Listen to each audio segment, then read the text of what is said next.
Okay guys, today I'm going to be teaching you how to tie the Palomar knot, so let's get into it.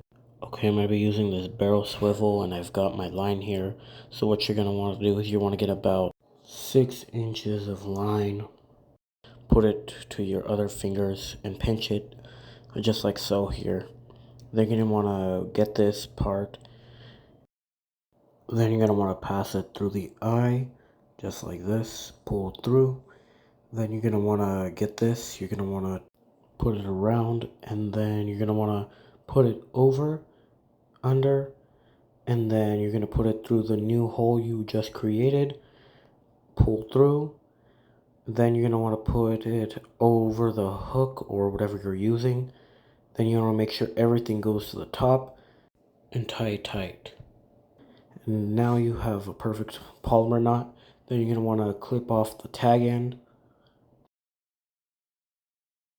just like so.